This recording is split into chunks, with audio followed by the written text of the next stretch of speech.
రాష్ట్రంలోని 10,054 గ్రామాలకు త్వరలో జూనియర్ రెవెన్యూ అధికారులను నియమించనున్నారు. గతంలో పనిచేసిన వీఆర్ఏ, వీఆర్ఓలకు ప్రాధాన్యత ఇవ్వాలని ప్రభుత్వం యోచిస్తోంది. సీసీఎల్ఏ ఇప్పటికే ప్రతిపాదనలు పంపగా ప్రభుత్వ నిర్ణయంతో అమలు చేయనున్నారు. గ్రామ స్థాయిలో రెవెన్యూ వ్యవస్థను బలోపేతం చేసేందుకు ప్రభుత్వం చర్యలు చేపట్టింది. రెవెన్యూ గ్రామానికి ఒక జూనియర్ రెవెన్యూ అధికారిని నియమించనున్నారు. 2020 అక్టోబర్కు ముందు గ్రామస్థాయిలో రెవెన్యూ సేవలు అందించేందుకు గ్రామ రెవెన్యూ అధికారి వీఆర్ఓ, గ్రామ రెవెన్యూ సహాయకులు వీఆర్ఏ వ్యవస్థలు ఉండేవి. రెండు కలిపి రాష్ట్రంలో 25,750 పోస్టులు ఉండేవి. బీఆర్ఎస్ ప్రభుత్వం వీఆర్ఓ, వీఆర్ఏ వ్యవస్థల్ని పూర్తిగా రద్దు చేసింది. వారిని ఇతర శాఖలకు బదలాయించింది. ఫలితంగా గ్రామస్థాయిలో అనేక సమస్యలు ఎదురైనట్లు ప్రభుత్వం గుర్తించింది.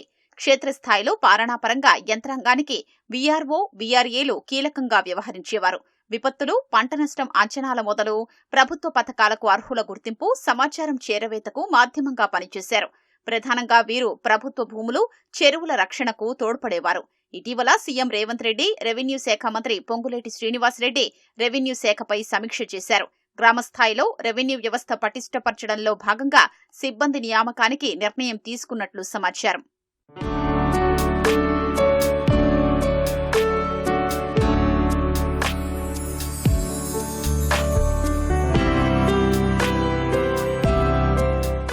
రాష్ట్రంలో 10,954 రెవెన్యూ గ్రామాలు ఉండగా ఒక్కో రెవెన్యూ గ్రామానికి ఒక జూనియర్ రెవెన్యూ అధికారిని నియమించారని రెవెన్యూ శాఖ ప్రతిపాదిస్తోంది.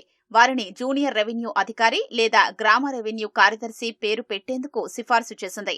డిగ్రీ లేదా తత్సమానమైన విద్యార్హత కలిగిన వారిని ఈ పోస్టుకు తీసుకోవాలని భూపరిపాలన ప్రధాన కమిషనర్ సీసీఎల్ఏ నుంచి రెవెన్యూ శాఖకు ప్రతిపాదనలు అందాయని తెలుస్తోంది. ఆర్థిక భారం లేకుండా పాతవారితోనే పోస్టుల్ని భర్తీ చేయాలని సర్కార్ భావిస్తోంది.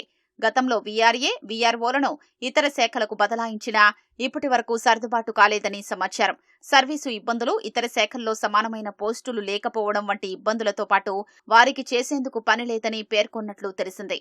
మరికొన్ని శాఖల్లో వేతనాలు అందని పరిస్థితి ఉంది.